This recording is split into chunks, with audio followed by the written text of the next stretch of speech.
السلام علیکم ورحمۃ اللہ وبرکاتہ۔ سورہ البقرہ آیت نمبر 183۔ نحمدہ ونصلی علی رسولہ الکریم، اما بعد، فاعوذ باللہ من الشیطان الرجیم، بسم اللہ الرحمن الرحیم۔ رب اشرح لی صدری ویسر لی امری واحلل عقدۃ من لسانی یفقہوا قولی ربی زدنی علما۔ یا ایہا الذین آمنوا کتب علیکم الصیام کما کتب علی الذین من قبلکم لعلکم تتقون۔ اے ایمان والو، تم پر روزے فرض کیے گئے جیسے تم سے پہلوں پر فرض کیے گئے تھے۔ یعنی یہ کوئی نئی چیز، نیا حکم نہیں ہے کہ تم پریشان ہو جاؤ یا گھبرا جاؤ۔ پہلے والوں پر، پہلی امتوں میں بھی روزے فرض تھے۔ روزے کیوں فرض کیے گئے؟ لعلکم تتقون، تاکہ تم اللہ سے ڈرنے والے بن جاؤ۔ پچھلے لیکچر میں ہم جان کر آئے، اللہ تعالیٰ نے شریعت کے احکامات دیے، حرمت جان، حرمت مال کے احکامات دیے۔ اب یہاں یہ تیسرا کتبہ آیا کہ تم پر لازم کیا گیا، تم پر فرض کیا گیا۔ اب حرمت جان اور حرمت مال کے بعد فوراً روزے کا حکم، لگتا ہے کوئی میچ نہیں ہو رہی بات، لیکن اگر ہم اس کی ڈیپتھ میں جائیں تو ہمیں پتہ چلتا ہے کہ یہ سب سے زیادہ میچ ہونے والی بات ہے پچھلے احکامات سے۔ وہ کیسے؟ اب آپ دیکھیں گے کہ روزہ کرتا کیا ہے؟ انسان کی ٹریننگ کرتا ہے، اس کے اندر نیکی اور خیر کے جذبات کو بیدار کرتا ہے، برائیوں والے جذبات، نیگیٹو خیالات سے اس کو دور کرتا ہے۔ یعنی اس کی روزے کی ایک خاص ٹریننگ ہے، اگر کوئی روزہ صحیح طریقے سے رکھے تو یہ چیزیں اس کے اندر ڈیولپ ہوتی ہیں۔ تو یہی ضروری جو اسپرٹ ہے کہ جو انسان کو عدل پر ابھارتی ہے، جو انسان کو حق تلفی سے بچاتی ہے، جو انسان کو حقوق العباد کی ادائیگی پر آمادہ کرتی ہے، احسان پر آمادہ کرتی ہے۔ یعنی روزہ جب انسان رکھ کر اللہ کے حکم کو پورا کرے گا تو اس کے اندر وہ جو اسپرٹ پیدا ہوگی جس سے اللہ کے حکموں کی پابندی ہو سکے گی، تبھی انسان حرمت جان کا بھی خیال رکھ سکے گا، تبھی انسان حرمت مال کا بھی خیال رکھ سکے گا۔ یعنی یہ سمجھ آئی ہے؟ اسی لیے اللہ تعالیٰ نے کہا کہ اے لوگو جو ایمان لائے ہو، کتب علیکم الصیام، تم پر روزے فرض کیے گئے۔ روزہ ہی بنیاد فراہم کرے گا، اور روزے سے پیدا کیا ہوگی؟ کیا پیدا ہوگی؟ اسپرٹ پیدا ہوگی، تقویٰ کی اسپرٹ، روح پیدا ہوگی، اور جب وہ آئے گی تو انسان اللہ کے حکموں کو فالو کرنے والا بنے گا۔ یہاں تک بات کلیئر ہو گئی ہے؟ اب اس میں جو لفظ آیا یا ایھا الذین آمنو، اے لوگو جو ایمان لائے ہو، لوگو جو ایمان لائے ہو۔ اب یہاں پہ اس کے اندر مرد بھی شامل ہیں اور عورتیں بھی شامل ہیں، امیر بھی شامل ہیں اور غریب بھی شامل ہیں، صحت والے بھی شامل ہیں اور عارضی بیمار بھی شامل ہیں، اور اگر جو پرماننٹ بیمار ہیں ظاہری بات ہے کہ پھر انہوں نے اس کا فدیہ وغیرہ دینا ہے، روزے ان کے لیے بھی ہیں، سب کے لیے حکم کر دیا گیا۔ اور اللہ نے ساتھ ہی کہہ دیا گیا کما کتب علی الذین من قبلکم، تم سے پہلے والی قومیں۔ اب پہلے والی قومیں کون سی تھی؟ ظاہر بات ہے قوم نوح تھی، قوم عاد، قوم سمود، یعنی جتنے انبیاء کرام تشریف لائے ان تمام شریعتوں کے اندر روزہ موجود رہا ہے۔ کیوں موجود رہا؟ ابھی میں نے آپ کو بتا دیا، لعلکم تتقون، تقویٰ کی اسپرٹ اللہ تعالیٰ بندوں کو دینا چاہتے تھے۔ ٹریننگ، فل ڈریس ٹریننگ ہو رہی ہوتی تھی بندوں کی، اللہ تعالیٰ نے کہا کہ یہ روزے رکھو، تمہارے اندر وہ روح پیدا ہوگی، تمہارے لیے آسانی ہو جائے گی۔ اب یہاں پہ ہم رک کر صیام کے معنی کو جانیں گے کہ صیام ہے کیا۔ اللہ کی رضا کے لیے صبح سے لے کر شام تک وہ جو ایک اسپیسیفک ٹائم ڈیوریشن دیا اللہ نے نبی کریم صلی اللہ علیہ وسلم کے ذریعے کہ صبح سحری سے لے کر ہم مغرب تک کھانے پینے سے رکتے ہیں، اور میاں بیوی کے جو خاص معاملات ہیں ان سے رکا جاتا ہے۔ تو کیا کہا گیا کہ ان کاموں سے رکنا یہ صیام کہلاتا ہے۔ اب عربوں کے اندر سوم کا جو لفظ استعمال ہوتا تھا وہ اس سے ایسا نہیں تھا کہ ان کو وہ معلوم نہیں تھا سوم کا لفظ، یا سوم کی حقیقت سے وہ آگاہ نہیں تھے. جیسے میں نے آپ کو بتایا کہ پچھلی شریعتوں میں روزہ تھا، لوگ روزہ رکھتے تھے، لیکن وہاں پر سوم ان کے ہاں گھوڑے کے لیے بہت زیادہ لفظ استعمال ہوتا تھا کہ گھوڑے کو وہ جنگ کے لیے تیار کروانے کے لیے اس کو ایک لمبے ٹائم تک بھوکا پیاسا رکھتے تھے. تو اسے اس کی ٹریننگ ہوتی تھی، ساتھ ہی اس کو خوب دوڑایا جاتا تھا تاکہ جب جنگ کا وقت آئے، کوئی مشکل وقت آئے، تو اس گھوڑے کا سٹیمنا اچھا خاصا بلٹ اپ ہو چکا ہو. تو وہ یہ جانتے تھے اس معاملے کو. تو یہاں پر ہمیں بھی بتا دیا گیا کہ مومن کی جو زندگی ہے وہ بھی اس گھوڑے کی مانند ہے. گھوڑے کو تو وہ ایک ٹریننگ دیتے ہیں اور زیادہ ٹف ٹریننگ ہوتی ہے. ہماری تو اتنی ٹریننگ ہوتی ہی نہیں ہے الحمدللہ. ہم نے تو کیا کرنا ہے، ایک مہینے میں 29 دن ہے یا 30 دن ہے، صبح سے لے کر شام تک، صبح بھی کھانا ہے شام کو بھی کھانا ہے، اور اتنی ہماری فٹیگ بھی نہیں ہوتی کہ ہم جو کہیں گے گھوڑے کے ساتھ جو معاملہ ہوتا ہے وہ ہمارے ساتھ ہے. نہیں، ایسا نہیں ہے. تو بہرحال یہ عبادت ہے. اللہ تعالیٰ چاہتے ہیں کہ یہ ہر بندہ مومن ہر سال میں ایک دفعہ یہ ایک مہینے کا ریفریشر کورس کرے اپنے آپ کو اللہ کی رضا کے مطابق ڈھالنے کے لیے. یعنی اس ریفریشر کورس کا مقصد کیا ہے؟ خود کو اللہ کی رضا کے مطابق بنانا، اپنی پالش کرنا. اور یہ جو ریفریشر کورس ہے یہ 720 گھنٹے ہوتے ہیں. یعنی ایک مہینہ ہے تو ایک مہینے میں زیادہ سے زیادہ جو ٹائم ہمیں ملے گا وہ 720 گھنٹے ہوں گے کہ اللہ تعالیٰ کہتے ہیں یہ بندہ مجھے دے دے. تو بہرحال دو چیزیں اگر انسان کنٹرول کر لینا، اپنا کھانا پینا اور اپنی سیکس کے معاملات کو، تو یقین کیجئے زندگی بہت زیادہ آرگنائز ہو جاتی ہے، زندگی بہت زیادہ ڈسپلن ہو جاتی ہے، اور انسان جو ہے نا وہ بالکل سیدھے ٹریک کے اوپر چلنا شروع ہو جاتا ہے. پھر اسی میں ہی نبی کریم صلی اللہ علیہ وسلم نے وہ تعلیم بھی دے دی کہ جس نے روزہ رکھ کے جھوٹ بولنا اور جھوٹ پہ عمل کرنا نہ چھوڑا، اس کے بھوکا پیاسا رہنے سے اللہ کو کوئی تعلق، کوئی اس کا فائدہ نہیں ہے اس کے روزے سے. تو مراد یہی ہے کہ جب ایک انسان روزہ رکھتا ہے اور وہ ان تمام شرائط کے ساتھ روزہ رکھتا ہے جو اللہ نے اپنے نبی کے ذریعے بتائی ہمیں، تو پھر یقیناً وہ ایک اللہ کا قرب حاصل کرتا ہے، اپنے اندر ایک اچھی تبدیلی محسوس کرتا ہے، اور تقویٰ تو لا محالہ اس کے اندر پیدا ہوتا ہی ہوتا ہے. تو بہرحال اللہ تعالیٰ نے یہاں پہ یہی بتایا کہ یہ جو تربیت نفس اگر کرنی ہے تو روزہ لے کر آؤ اپنی روٹین کے اندر، اور اس روزے کو خوشی خوشی رکھنا ہے. اسے بوجھ نہیں سمجھنا، اسے چٹی نہیں سمجھنا، اس میں پریشان نہیں ہونا، کیونکہ روزہ تو آیا ہی برداشت پیدا کرنے کے لیے ہے. اور اگر روزہ رکھ کے بھی ہم شور شرابہ کرتے رہے، شکوے شکایتیں کرتے رہیں، تو پھر روزے کی ساری روح ضائع ہو جاتی ہے، مقصد فوت ہو جاتا ہے.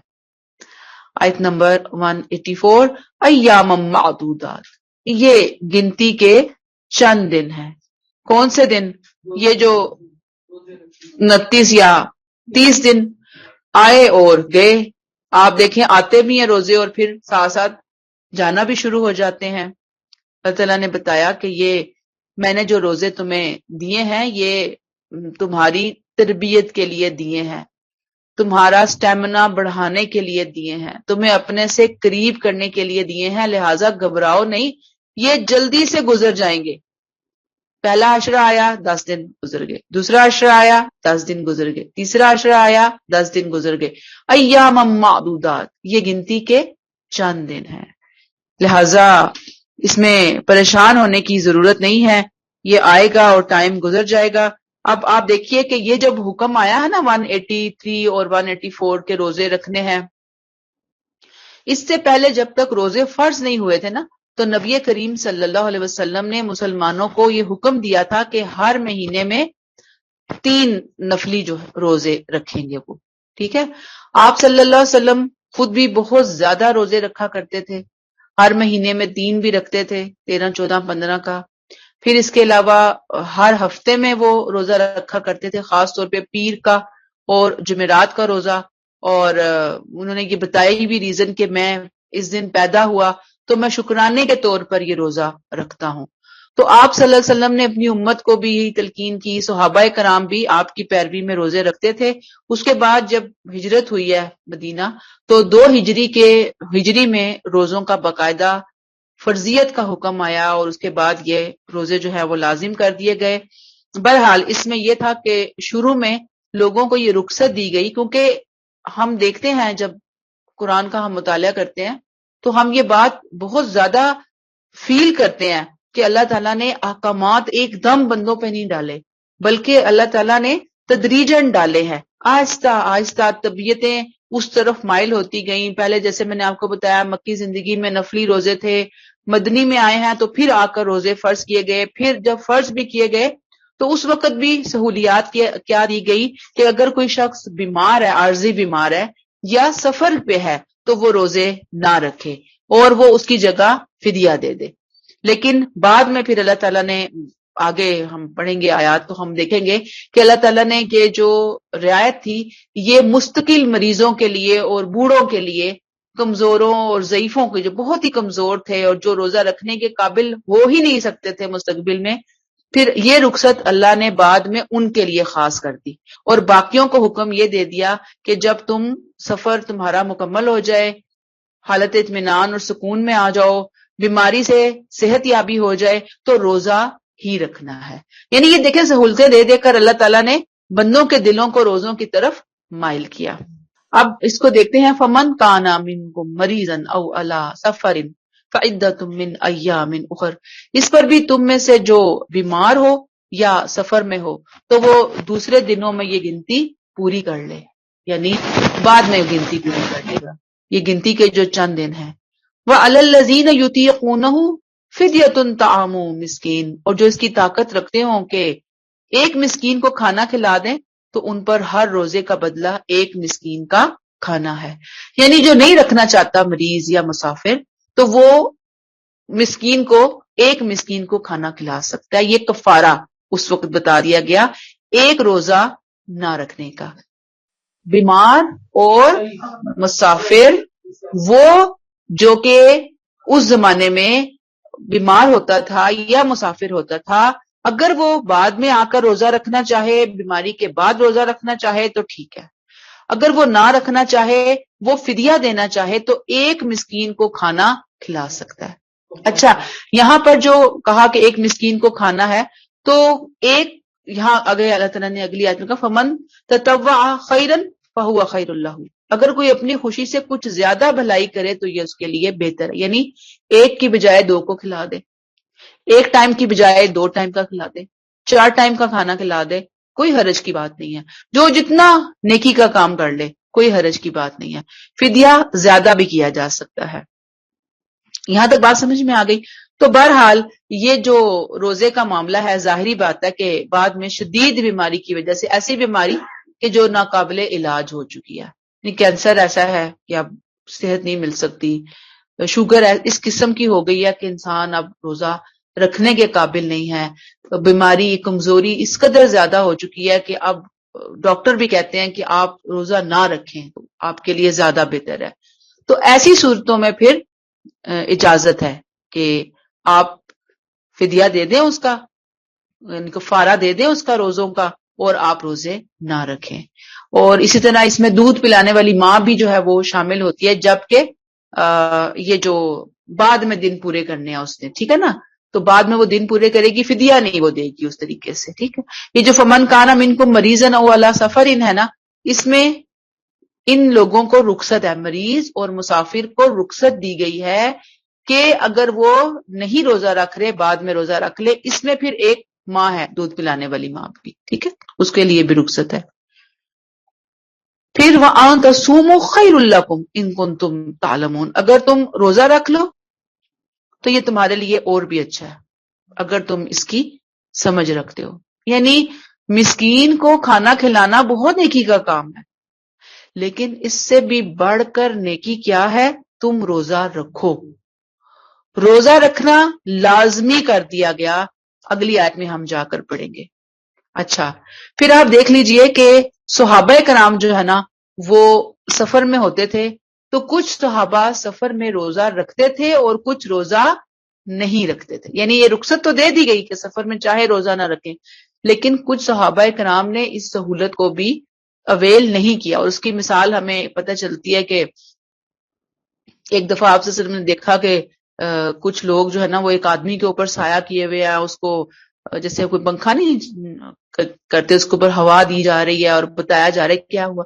تو آپ کو بتایا گیا، تو آپ کو بتایا گیا کہ یہ روزے دار ہے نا، اس لیے. تو آپ نے فرمایا کہ سفر میں روزہ رکھنا نیکی نہیں ہے. ظاہر بات ہے اس زمانے کے جو سفر تھے وہ کافی بہت مشکل سفر ہوا کرتے تھے. اب ہمارے ہاں لوگوں کے ذہن میں آ سکتا ہے کہ جی ہم نے تو فلائٹ کے ذریعے جانا ہے، یہاں سے اڑنا ہے، وہاں پہنچنا ہے، کراچی جانا ہے، تو ہم رکھ لیں. تو مرضی ہے، یہ کوئی لازمی نہیں ہے کہ آپ روزہ نہ ہی رکھیں. نہیں، آپ رکھنا چاہیں تو رکھ سکتے ہیں. بعض دفعہ فلائٹس بہت لمبی ہو جاتی ہیں، مطلب 18 گھنٹے کی فلائٹ چل رہی ہے، یہاں سے آپ اڑے ہیں، مغرب کا ٹائم قریب تھا، آپ جیسے ہی آپ جا رہے ہیں سپوز امریکہ کی طرف، تو وہاں کے لیے وہ ٹائم جو ہے وہ دور ہوتا چلا جا رہا ہے. تو اب آپ کیا کریں گے؟ آپ چاہیں تو آپ روزہ نہ رکھیں، ٹھیک ہے. اس کے لیے بھی پھر اسکالرز نے بہت ساری چیزیں جو ہیں وہ بتائی ہوئی ہیں. پھر اس میں یہ بھی ہے کہ اگر روزہ گرمیوں کا ہوتا ہے، جیسے اب آپ دیکھیں نا ہمارے جون جولائی اگست کے روزے تھے، بہت مشکل ہوتے ہیں یہ روزے. تو اگر ان دنوں میں کوئی روزہ چھوٹ گیا بیماری کی وجہ سے، سفر کی وجہ سے، جیسے خواتین ہوتی ہیں، پیریڈز ہیں، بچے کی پیدائش کا معاملہ ہے، تو روزہ نہیں رکھ سکتا بندہ. تو سردیوں میں روزہ رکھنا، سپوز جیسے کہ آپ دسمبر کے یہ روزے آ رہے ہیں نا، تو یہ بہت شارٹ ہو جاتا ہے. یوں سمجھنے تقریباً بہت ہوا تو 11.5 گھنٹے کا روزہ آپ کو مل رہا ہوتا ہے. تو لوگوں کے ذہن میں سوال ہوتا ہے کہ چھوڑا تو ہم نے 16-17 گھنٹے کا روزہ ہے، اس کی جگہ ہم رکھ رہے ہیں 11-11.5 گھنٹے کا روزہ. تو یہ کیا؟ اس کی بھی رخصت ہے، اس کی بھی اجازت ہے، دلیل ملتی ہے. پھر اس کے علاوہ آپ یہ دیکھ لیجئے کہ ڈائٹنگ کے لیے روزہ نہیں رکھنا، بلکہ رب کا حکم سمجھ کے روزہ رکھنا ہے. اور سب سے بڑھ کر میں نے آپ کو بتایا کہ روزے سے جو فائدے حاصل ہوتے ہیں نا، ہمیں روحانی طور پر، ہمیں میڈیکلی، یہ ہمیں اندازہ نہیں ہے. اگر ہمیں اندازہ ہو جائے تو ہم بہت زیادہ روزے سے رہنا شروع کر دیں، یعنی عام روٹین میں بھی ہم روزہ رکھنا شروع کر دیں. اسی لیے اللہ تعالیٰ نے یہاں پہ نا شوق دلایا ہے، وَأَن تَصُومُوا خَيْرٌ لَكُمْ. اگر تم روزہ رکھو تو تمہیں پتہ چلے کہ یہ تمہارے لیے کتنی خیر کی بات ہے، کتنا خیر ہے روزے کے رکھنے کی وجہ سے. انسان ویسے ہی فاقہ کر کے 100 بیماریوں سے بچتا ہے. اور ہمارے جو بزرگ ہوتے تھے وہ اتنا میڈیسن اور ڈاکٹرز کی طرف نہیں جاتے تھے، وہ یہی کہتے تھے کہ ذرا فاقہ کر لو، کوئی بیماری آئی ہے فاقہ کر لو. بس فاقہ جو ان کے نزدیک ایسی چیز تھی، یعنی روزے کا تو خیر نہیں ان بیچاروں کے پاس اتنی سینس تھی، لیکن یہ ہے کہ جی فاقہ انہیں یہ پتا تھا کہ فاقہ آپ کی بہت ساری پرابلمز کو سالو کر دیتا ہے، بہت سارے معاملات کے اندر انسان فٹ ہو جاتا ہے، انسان سیٹ ہو جاتا ہے. کیونکہ بعض دفعہ بہت زیادہ کھا کے بھی انسان کی جو روح اور اس کا جسم جو ہے نا وہ ایک طرح سے بہت برڈنائز ہو چکا ہوتا ہے. تو اس کو ضرورت ہوتی ہے تھوڑا سا ریلیکس کرنے کی، اپنے اسٹمک کو تھوڑا ریلیکس کرنے کی. ٹھیک ہے، یہاں تک سمجھ آئی؟ آیت نمبر 185. اگر آپ کے ذہن میں کوئی کوشچن آئے گا نا روزوں کے حوالے سے، یا جو بھی میں آپ کی لیکچر یہ روزوں کے حوالے سے ٹاپک کمپلیٹ کروں گی، بعد میں پھر اپنا کوشچن آپ کر سکتی ہیں. ٹھیک ہے، آیت 185. شہر رمضان الذی انزل فیہ القرآن ھدی للناس وبینات من الھدی والفرقان. اب وہی احکامات مسلمانوں کو ایک ایک کر کے دیے جا رہے ہیں. ظاہری بات ہے، میں نے آپ کو پہلے ہی بتا دیا کہ پہلے حرمت جان مال، اب روزے کا آیا. روزے کو خاص کر لے تقوی کی سینس کے اندر، کہ پھر یہ تقوی ایک طرح سے تمام احکامات اور شریعت کو بجا لانے کے لیے، عبادات کو بجا لانے کے لیے اسپرٹ اور روح کا کام کرے گا، زندگی پیدا کر دے گا. اگر ہم نے روزے صحیح رکھ لیے، ہر چیز ہمارے لیے کریم بن جائے گی، آسان ہو جائے گی. تو اللہ تعالیٰ فرماتے ہیں رمضان کے اسی مہینے میں قرآن پاک نازل کیا گیا. یعنی اللہ کا انعام، اللہ کی رحمت دیکھو کہ 12 مہینے تھے، 12 مہینے میں سے کسی بھی مہینے میں قرآن نازل ہو سکتا تھا، لیکن اللہ نے قرآن اور روزوں کو اکٹھا کر دیا.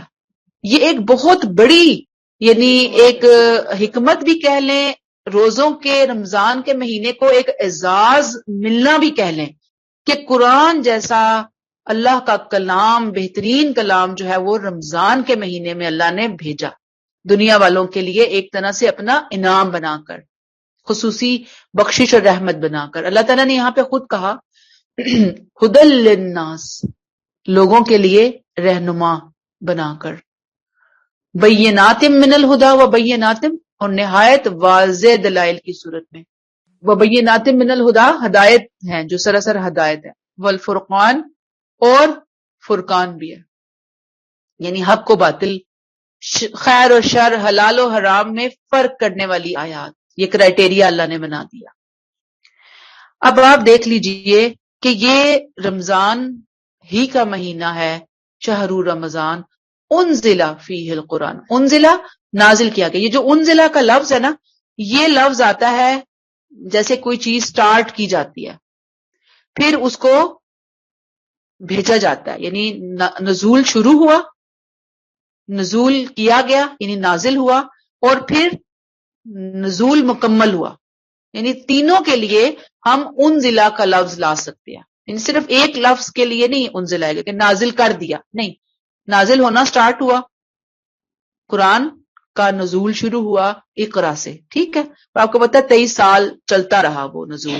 یہ نہیں کہ وہ نازل ہوا اور ساتھ ہی ختم ہو گیا، نازل ہوا اس کے ساتھ پھر وہ بعد میں بھی نازل ہوتا رہا اور پھر اللہ نے اس کو بعد میں کمپلیٹ کیا. یہ انزلہ کے لفظ سے آتا ہے. بہرحال یہاں پہ بتایا کہ یہ قرآن کیا ہے، ہدی للناس ہے، لوگوں کو کی رہنمائی کرنے والا ہے. قرآن رہبر ہے، گائیڈ لائن دیتا ہے. اب اس کو چھوڑ کر اگر کوئی آگے پیچھے سے اپنے لیے گائیڈنس لینا چاہتا ہے نا، تو وہ بہت بڑے دھوکے میں ہے. کیوں؟ اس لیے کہ اصل گائیڈ تو اللہ نے اس کو بنا کر بھیجا، ہدایت کا ذریعہ تو اس کو بنا کر بھیجا ہے. اب ہمارے ہاں المیہ یہ ہے کہ قرآن ہم کھولتے نہیں ہیں، اے ٹو زیڈ ہمیں پتہ نہیں ہے کہ ہے کیا ہے. آگے پیچھے کی سنی سنائی باتیں، معاشرے میں کیا چل رہا ہے، رسم و رواج کیا ہو رہے ہیں، ریچولز کیا ہیں، اور ان ریچولز اور رسم و رواج کے نام پر ہزاروں قسم کی بدعات، ہزاروں قسم کی گمراہیاں وہ ہماری زندگی کے اندر شامل ہو چکی ہیں. اللہ ہمیں توفیق عطا فرمائے کہ ہم اپنے قرآن کو ایک دفعہ اچھے طریقے سے پڑھیں تو صحیح نا. ویسے تو ابھی میں انشاءاللہ آگے کلیئر کروں گی یہ بات کہ ساری زندگی ہی اس سے اپنا تعلق جوڑ کے رکھنا ہے، لیکن خاص طور پر اتنی انڈرسٹینڈنگ تو ڈیولپ کریں نا کہ ہمیں اتنا تو پتہ چلے کہ یہ چیز قرآن میں ہے، یہ چیز اللہ نے بتائی ہے، یہ چیز ہمارے لیے جائز ہے یا نہیں ہے. تو نہیں ہے تو ہم کہاں سے لے کر آئے اپنی روٹین کے اندر؟ تو یہ سوچنا اور یہ کام کرنا تو میری اور آپ کی اپنی ذمہ داری ہے. اس سینس میں قرآن ہدی للناس لوگوں کو بتاتا ہے، رہنمائی کرتا ہے. اور کیا کرتا ہے؟ وبینات من الہدا، اور نہایت واضح دلائل کی صورت میں اپنی نوعیت کے لحاظ سے سراسر ہدایت ہے. بینات ہر الجھن کو، ہر ڈاؤٹ، شک و شبے کو دور کرنے والے دلائل، واضح کر دینے والے، نہایت واضح، دل نشین. اور آپ دیکھیں کہ ہر معاملے میں فیصلہ کن حقیقت اور اہمیت جس کو حاصل ہے وہ قرآن کی آیات کو حاصل ہے، اور کسی چیز کو. یعنی اگر آپ جہاں الجھیں گے، آپ جہاں اٹکیں گے، آپ جہاں کنفیوز ہوں گے، آپ کو جہاں جہاں ڈاؤٹ آئیں گے، وہاں پہ کون سی چیزیں آپ کو ڈاؤٹ سے نکال لیں گی؟ قرآن کی آیات. اس سینس میں قرآن و بینات ہے، واہ اور ہے، بینات یعنی روشنی والے دلائل ہیں اس کے اندر، سورج کی طرح چمکنے والے دلائل ہیں ان آیات کے اندر، ان آیات کی روشنی میں. اور پھر کیا ہے؟ والفرقان ہے، فرقان وہی کہ صحیح کیا ہے، غلط کیا ہے، حق کیا ہے، باطل کیا ہے، اللہ نے یہاں پہ کلیئر کر کے بتا دیا. فمن شہد منکم الشہر فلیصمہ، تم میں سے جو اس مہینے میں موجود ہو اسے چاہیے کہ اس مہینے کے روزے رکھے. رمضان کا مہینہ آ گیا، رمضان میں قرآن کا نزول ہو گیا. فمن شاہد منکم الشہر فلیصم، جو بھی ہے وہ روزے رکھے گا. فرضیت ہے، یہاں سے روزے فرض ہو گئے، اس ٹکڑے سے روزے فرض ہو گئے. آگے آیا ومن کان مریضا او علی سفر فعدۃ من ایام اخر، اگر کوئی مریض ہے یا سفر میں ہے تو دوسرے دنوں میں یہ گنتی پوری کر لے. فدیے والی جو رعایت دی گئی تھی مسافر کو اور عارضی مریض کو وہ اٹھا لی گئی، وہ ختم کر دی گئی. ٹھیک ہے، روزے جو ہیں وہ اس نے رکھنے ہی رکھنے ہیں، بعد میں اس نے گنتی پوری کرنی ہے. اچھا، اب آپ دیکھیے کہ اللہ تعالیٰ نے ساتھ ہی کیا کہا پھر، یرید اللہ بکم اليسر ولا یرید بکم العسر، اللہ تمہارے لیے آسانی چاہتا ہے اور نہیں چاہتا کہ تمہارے ساتھ سختی کرے. یعنی دیکھیں دین آسانی کا دین ہے، ورنہ اگر فدیے کا معاملہ نہ ہوتا جو کہ ایک ہمیشہ والے مریض کو مستقل مریض کے لیے دیا گیا تو کتنی مشکل ہو جاتی. اللہ اسے کہتے کہ تم کیا کرو، روزہ ہی رکھو بس. اللہ تعالیٰ نے فدیے کا حکم بیچ میں ڈال کر اس حکم کو قائم رکھ کر تمہارے لیے آسانی کی ہے، اگر تم اس آسانی کو سمجھو گے. اور ویسے بھی آپ دیکھیں نا کہ اگر وہ چاہتا تو کہتا کہ اگر تم مسافر ہو تو سفر میں بھی روزہ رکھو.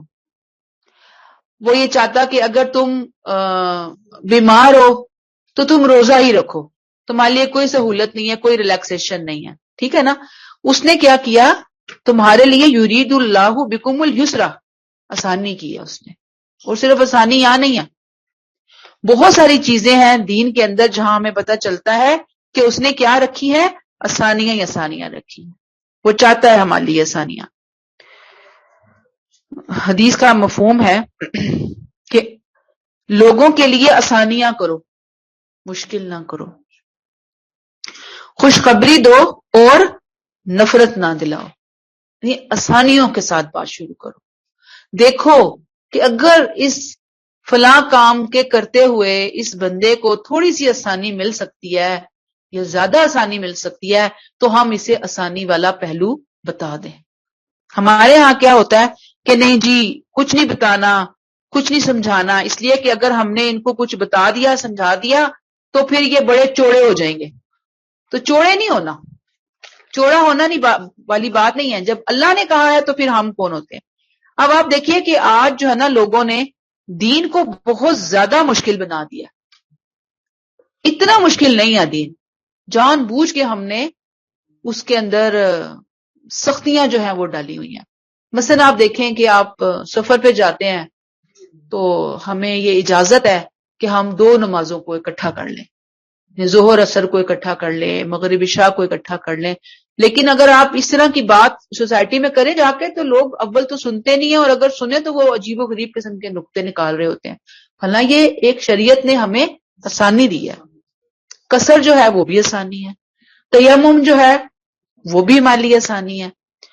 پھر یہ جو موزوں کے اوپر سردیاں ہیں آج کل، اس کے اوپر مسح کرنا ہے تو ہم سمجھ رہے ہوتے ہیں جب مسح کر رہے ہوتے ہیں کہ شاید کوئی گناہ کر رہے ہیں یا ہم کوئی بہت ہی ڈھیلے اپنے آپ کو ہم نے ڈھیلا کر دیا ہے. حالانکہ نہیں، اگر اللہ تعالیٰ نے آپ صلی اللہ علیہ وسلم کے ذریعے ہمیں یہ آسانی دی ہے تو ہمیں اس آسانی کو لینا چاہیے. تو یہاں تک بات سمجھ آ گئی ہے. اللہ نے دیا ہے، اللہ نے آسانی دی ہے تو ظاہری بات ہے کہ ہم اس آسانی کو لیں. پھر آیت کا آخری حصہ کیا ہے، بَلِتُکْمِلُ الْعِدَّةَ، تاکہ تم گنتی جو ہے نا وہ روزوں کی تعداد کی گنتی جو پوری کر لو. یہ اللہ نے کہا نا کہ جب مریض ہو تو جو روزے چھوٹ گئے، 2 چھوٹے، 3 چھوٹے، 10 چھوٹے، بعد میں روزے رکھو اور رکھ کر تم اپنی وہ جو 29 یا 30 روزے تھے اس کی گنتی پوری کر لو. مریض تھے، بیمار تھے، جو بھی تمہاری صورتحال تھی تم اپنی گنتی پوری کرو. اور کیوں ہے یہ بھی اللہ نے رعایت دی ہے نا، یہ رعایت کہی بات ہو رہی ہے. وَلِتُكَبِّرُوا اللَّهَ عَلَى مَا هَدَاكُمْ، اور اس مقصد کے لیے اللہ نے جو تمہیں ہدایت بخشی، یعنی اللہ نے رمضان کے مہینے کو خاص کیا، قرآن کا نزول ہوا، اللہ نے جو تمہیں ہدایت بخشی اس پر اللہ کی بڑائی بیان کرو. کیا بیان کرو؟ اللہ کی بڑائی. آپ دیکھیں کہ اللہ تعالیٰ نے اتنی بڑی نعمت دی رمضان کی، قرآن کی، تو انسان کہتا ہے اللہ اکبر، اللہ تو سب سے بڑا ہے.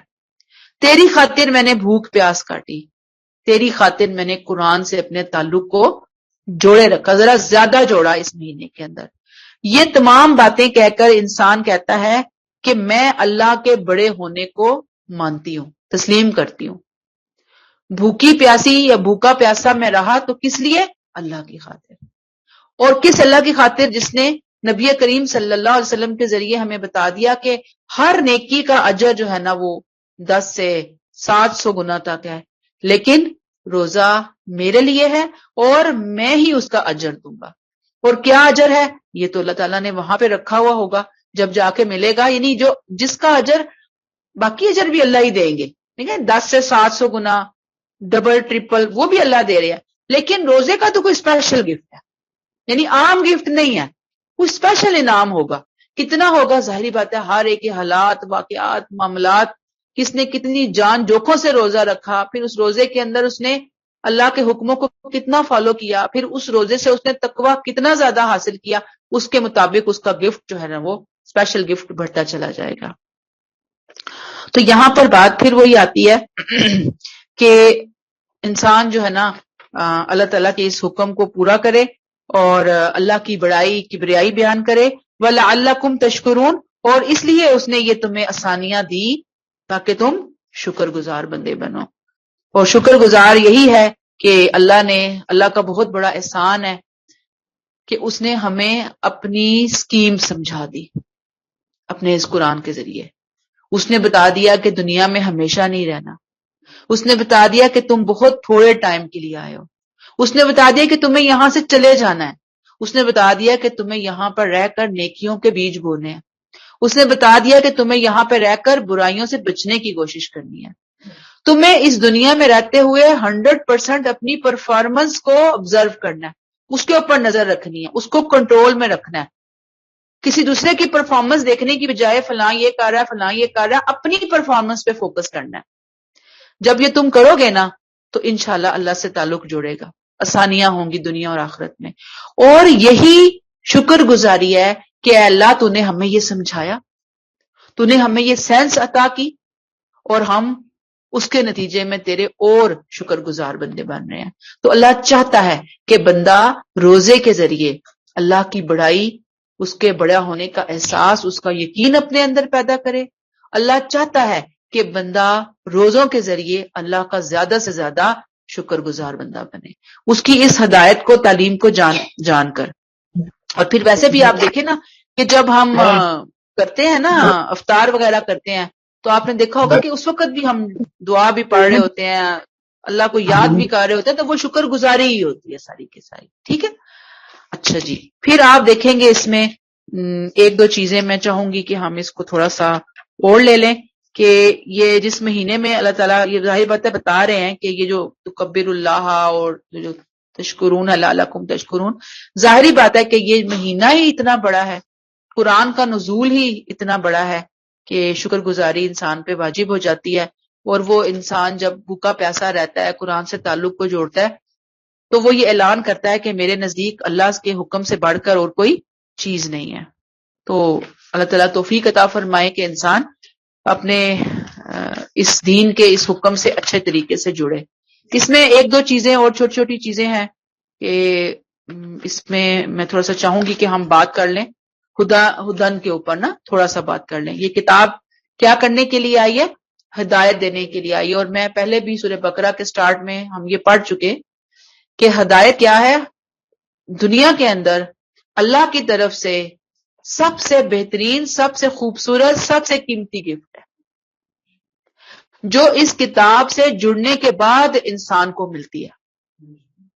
اسے پتہ چلتا ہے کہ میرے لیے میرے مالک کا حکم کیا ہے، میرے لیے اچھا کیا ہے، میرے لیے برا کیا ہے، مجھے کرنا کیا ہے، مجھے کس چیز سے بچنا ہے۔ پھر فرقان کا لفظ ہم نے قرآن کے بارے میں پڑھا، یعنی قرآن کیا ہے؟ ہدن ہے، ہدایت دینے والا ہے۔ قرآن کیا ہے؟ بینات ہے، یہ میں نے ابھی آپ کو بتایا تھا کہ بینات روشن نشانیاں ہیں، بالکل کلیئر کٹ، بالکل جیسے کہ ایک ہوتا ہے نا کہ چھوٹے چھوٹے دیے ہوتے ہیں، ٹمٹماتی ہوئی روشنیاں ہوتی ہیں، اور ایک ہوتا ہے سورج کی روشنی۔ تو قرآن ان دیوں اور ان ٹمٹماتی ہوئی روشنیوں کے مقابلے میں سورج کی مانند ہے۔ ایسے یہ کلیئرٹی لے کر آتا ہے انسان کی زندگی کے اندر اگر ہم اس سے جڑ جائیں۔ اور پھر اس کے ساتھ ساتھ یہ فرقان بھی ہے کہ اگر دین کے معاملے میں کوئی اختلاف ہو جاتا ہے تو اس کا فیصلہ کہاں سے ہوگا؟ قرآن سے ہوگا۔ اور ظاہری بات ہے کہ اسی لیے اللہ تعالیٰ نے قرآن میں کہا وَاعْتَصِمُوا بِحَبْلِ اللَّهِ جَمِيعًا وَلَا تَفَرَّقُوا کہ اے لوگوں قرآن کی رسی کو مضبوطی سے تھام لو اور آپس میں تفرقہ نہ کرو۔ تو بہرحال اگر ہم قرآن کی حیثیت کو سمجھیں گے تو ہمیں پتہ چلے گا کہ اس کی وجہ سے ہی یہ رمضان جو ہے نا بابرکت مہینہ قرار پایا ہے۔ یعنی رمضان کا مہینہ برکتوں والا مہینہ کب قرار پایا ہے؟ قرآن کے نزول کی وجہ سے۔ پھر قرآن کی وجہ سے ہی پھر ہم اور شکرانہ ہمارے اندر آتا ہے اور ہم روزے کو اس کی صحیح اسپرٹ کے ساتھ ادا کرتے ہیں، اللہ کی بڑائی اور اس کی کبریائی بیان کرتے ہوئے۔ یہاں تک سمجھ آ گئی بات؟ اس میں ایک آرٹیکل ہے جو روزوں کے حوالے سے ہے کہ ظاہر بات ہے کہ روزوں کے لیے رمضان کا انتخاب کیوں کیا گیا، اسی لیے کہ اس میں قرآن کا نزول کا آغاز ہوا ہے، ٹھیک ہے۔ پھر قرآن جو ہے وہ کیا چیز ہے، اس کے بارے میں تھوڑا سا ہم جانیں گے تاکہ روزوں کے حوالے سے بھی اس کی اہمیت اور حقیقت ہمیں پتہ چلے اور ویسے بھی مجھے اور آپ کو بھی پتہ چلے۔ قرآن نے کہا، ایک بات کہی ہمیں، کونوا مع الصادقین، کہ تم سچے لوگوں کے ساتھ رہو۔ تمہارا اٹھنا بیٹھنا کن لوگوں کے ساتھ ہو، سٹنگز کس کے ساتھ ہو، تمہاری دوستیاں سچے لوگوں کے ساتھ ہونی چاہیے۔ تو اب یہاں پہ آپ دیکھیے کہ ہم کس طرح سے زندگی گزار رہے ہوتے ہیں، کن لوگوں کے ساتھ ہم بیٹھ اٹھ رہے ہوتے ہیں، دیکھنا چاہیے نا ہمیں اپنی روٹین کے اندر۔ اگر میں آج کل کے دور کی بات کروں تو آپ دیکھیں گے کہ رمضان اور رمضان کے علاوہ 11 مہینے ہم گزارتے ہیں زیادہ تر فیس بک، واٹس ایپ، یوٹیوب، ان کی کمپنی میں وقت گزار رہے ہوتے ہیں۔ لوگوں کی کمپنی میں لوگوں کے ساتھ وقت گزارنے والا رجحان اب تھوڑا کم ہو گیا، کچھ لوگ تو ٹوٹلی ادھر ہی چل پڑے ہیں اور کچھ لوگ ہیں ابھی جو رہ گئے ہیں، اور آنے والی جو ہماری جنریشن ہے نا، آپ دیکھیں گے کہ وہ تو 100% ادھر ہی غائب ہو چکی ہے، وہ تو نظری شکل ہی نہیں دکھانا پسند کرتی ان چیزوں سے ہٹ کر، ادھر ادھر ہو کر۔ تو آپ دیکھیں کہ ہم روزے میں بھی یہی سوچ رہے ہوتے ہیں کہ 15 گھنٹے 16-17 گھنٹے کا روزہ کیسے گزاریں۔ ہم کہتے ہیں کہ چلو اچھا فلاں سے گپ شپ کر لیتے ہیں، فلاں سے چیٹنگ کر لیتے ہیں، فلاں سے یہ کر لیتے ہیں، فلاں چیز دیکھ لیتے ہیں، یعنی اس کی کمپنی میں ہم وقت گزاریں اور یہ 15-16-17 گھنٹے یہ جو بھوکا پیاسا رہنا ہے ہمارے لیے آسان ہو جائے۔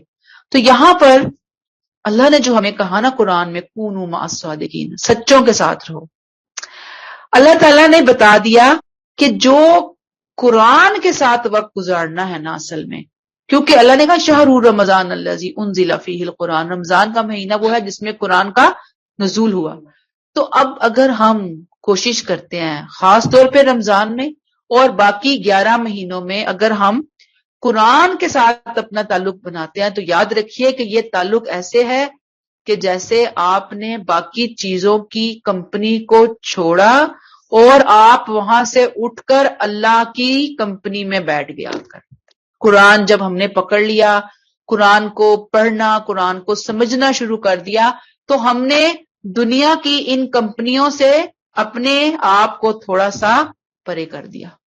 تو آپ بتا دیجئے کہ کس کی کمپنی اچھی ہے، اللہ کی یا دنیا میں لوگوں کی؟ ٹھیک ہے، دنیا میں بھی اللہ نے یہ نہیں کہا، میں یہ آپ کو بار بار شروع دن سے بتاتی چلی آ رہی ہوں کہ دنیا چھوڑنی ہے ہمیں تو رہبانیت کا حکم ہی نہیں دیا گیا۔ لیکن رمضان میں تو کم از کم ہم پورے مہینے میں زیادہ روٹین رکھ سکتے ہیں نا، کہ ہم ان باقی چیزوں کو بالکل سائڈ پہ کر دیں، جتنا کر سکتے ہیں میکسیمم نکال دیں اور قرآن کو لے آئیں، اور باقی 11 مہینوں میں ہم اعتدال کے ساتھ چلیں، اس سوچ اور اس نیت کے ساتھ کہ جیسے ہم اللہ رب العالمین کی کمپنی میں بیٹھے ہیں قرآن کے ذریعے۔ انسانوں کی بجائے ہم نے کس کمپنی کو پریفرنس دی؟ اللہ کی کمپنی کو پریفرنس دی۔ تو یہ ایک بڑے اعزاز اور آنر کی بات ہے ہمارے لیے اگر ہم یہ کر سکیں۔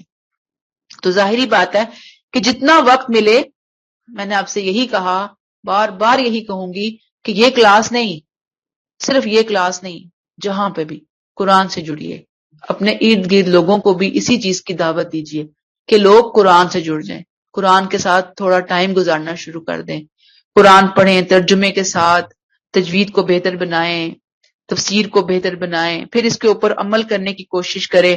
تو بہرحال مراد یہ ہے کہ جتنا ممکن ہے نا ہمارا جو فوکس ہونا چاہیے وہ قرآن کے ساتھ ہونا چاہیے. تو انشاءاللہ تعالیٰ آپ دیکھیں گے کہ ہم اپنے اندر بڑی بہتری فیل کریں گے تقویٰ کے حوالے سے، شکر گزاری کے حوالے سے، توحید کے بہت سارے پہلوؤں کے حوالے سے. یہ تب ہوگا کہ جب ہم ہر چیز کو غور و فکر اور شعور کے ساتھ لے رہے ہوں گے. اور پھر اس میں ایک اور بات کو ذہن میں رکھیے کہ قرآن سیکھنے کے 2 لیول ہیں، ایک علمی ہے اور ایک تذکیری ہے. علمی لیول ہر ایک کے بس کی بات نہیں ہوتی اور نہ ہی ہر ایک کو ضرورت ہوتی ہے. ہاں جو ہماری توجہ ہے نا ہدایت کا پہلو، تذکیر کیا ہے؟ ہدایت کا پہلو، یہ ہم سب کے لیے ضروری ہے، اسی کے اوپر ہماری نجات ہونی ہے. لہٰذا مجھے اور آپ کو فوکس کیا کرنا ہے کہ جب ہم اس قرآن کی کمپنی اختیار کریں، اس کو دنیا میں اپنا ساتھی بنائیں، تو ہم کوشش کریں کہ ہم اس میں سے اپنے لیے ہدایت کی روح جو ہے وہ لینا شروع کریں، ہدایت کا پہلو حاصل کرنا شروع کریں. تو پھر انشاءاللہ تعالی ہمیں پتہ چل جائے گا کہ یہ سوشل میڈیا، الیکٹرانک میڈیا اور ایک قرآن کی تعلیم ہے، ہمیں ان میں سے کون اللہ کے قریب کر رہا ہے اور کون ہمیں اللہ سے دور کر رہا ہے. تو ہمیں پتہ چلے گا کہ یہ جو محفل ہے نا، قرآن کی محفل، خدا کی صحبت، اللہ کی صحبت، اس سے بڑھ کر اور کوئی چیز انسان کے لیے خوبصورت اور بہترین نہیں ہے. یہاں تک کلیئر ہوگی بات؟ آیت 186 وَإِذَا سَأَلَكَ عِبَادِي عَنِّي فَإِنِّي قَرِيبٌ. اے پیغمبر جب میرے بندے تم سے میرے بارے میں کوئی سوال کریں تو ان سے کہیے کہ میں ان سے قریب ہی ہوں. اور ہمیں قرآن سے پتہ چلا میں شارق سے زیادہ قریب ہوں، کہیں اور دور جا کر پکارنے کی بلانے کی ضرورت نہیں ہے. اجیب دعوت الداعی اذا دعان، پکارنے والا جب مجھے پکارتا ہے تو میں اس کی پکار کا جواب دیتا ہوں. اب آپ دیکھیے کہ یہ جو سوالات ہیں اور سالہ کا عبادی سوالات کے بارے میں آتا ہے. لوگ جو ہیں وہ سوالات کرتے بھی تھے اور بعض دفعہ جب سوالوں سے منع کیا تو لوگ ڈرتے بھی تھے کہ اب زیادہ سوال کیے ایسا نہ ہو کہ بنی اسرائیل والا طرز عمل ہو جائے ہمارا. تو یہاں پہ بتا دیا گیا کہ نہیں، غیر ضروری سوالات سے روکا گیا ہے، حقیقی سوالات سے نہیں روکا گیا. ایک مفہوم اس کا یہ ہے. دوسرا مفہوم اس کا یہ ہے کہ دعا، جب میرے بندے مجھ سے پکارتے ہی نہیں، مجھ سے دعا کرتے ہیں تو آپ انہیں بتائیے کہ میں ان کے قریبی ہوں. اب یہ جو دعا کا ٹاپک آ گیا، دیکھیں رمضان، قرآن اور دعا یہ سب ایک دوسرے کے ساتھ جڑے ہوئے ہیں، لازم و ملزوم ہیں. اسی کی بات یہاں پر بتا دی گئی کہ جب پکارنے والا مجھے پکارتا ہے تو میں اس کی پکار کا جواب دیتا ہوں. کیوں؟ اس لیے کہ فائنلی قریب جاؤں. دیکھیں دور والے کو تو پکارنا پڑے گا نا زور سے، قریب والا تو بالکل قریب ہے نا، تو وہ تو ہماری شارک سے زیادہ قریب ہے، سن رہا ہے. سچے دل سے دعا مانگی جائے وہ سن رہا ہے انشاءاللہ تعالی، وہ جواب بھی دے رہا ہے، وہ معاملات کو نبھا رہا ہے. تو اب آپ دیکھ لیجئے کہ یہ قربت بندے کو ہر جگہ حاصل ہوتی ہے، قیامت تک اللہ کی یہ قربت حاصل رہے گی. لیکن جب قرآن کا نزول ہو رہا تھا تو ظاہری بات ہے کہ اللہ تعالیٰ کی قربت جو ہے وہ نبی کے ذریعے تو بندوں کو بہت زیادہ حاصل تھی. اس لیے بتا دیا کہ جب بندے بلاتے ہیں تو میں ان کی پکار کا جواب دیتا ہوں. فَلْيَسْتَجِيبُوا لِي وَلْيُؤْمِنُوا بِي لَعَلَّهُمْ يَرْشُدُونَ. اہل ایمان کو کیا چاہیے؟ میرا حکم مانیں، مجھ پر ایمان رکھیں تاکہ وہ صحیح راستے پر رہیں. یعنی سچے دل سے دعا مانگیں، میری بات کو سنیں، میرے احکامات کو فالو کریں، مجھ پر صحیح معنوں میں ایمان رکھیں. پھر اس کے علاوہ اب آپ دیکھیں کہ یہ جو نا میری بات ماننے سے مراد کیا ہے کہ اگر وہ چاہتے ہیں کہ میں ان کی بات مانوں، دعا سنوں، تو ان کو بھی کیا چاہیے؟ میری بات سنیں. اس ہاتھ دے اس ہاتھ لے. اور وہ حدیث کا مفہوم بھی ہے نا کہ اگر تم خوشحالی میں اس کو یاد رکھو گے تو وہ مشکل میں تمہیں یاد رکھے گا زیادہ. تو ہمیں تو ہر موقع پہ اس کو یاد رکھنے کی ضرورت ہے.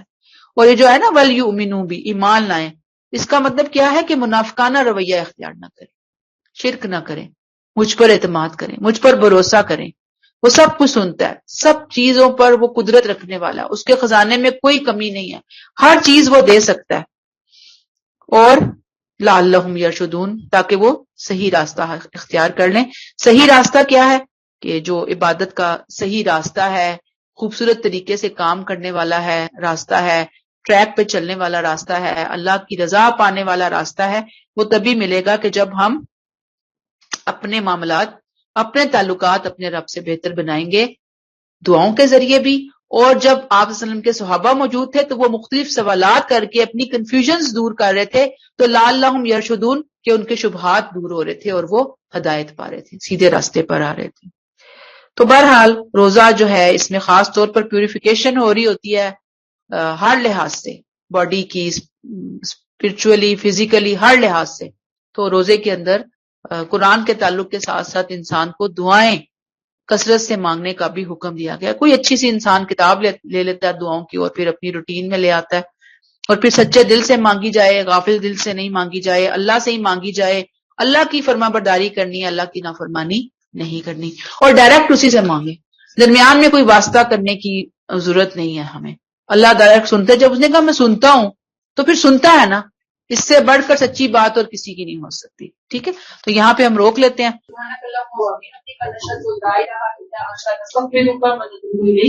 السلام علیکم ورحمۃ اللہ وبرکاتہ۔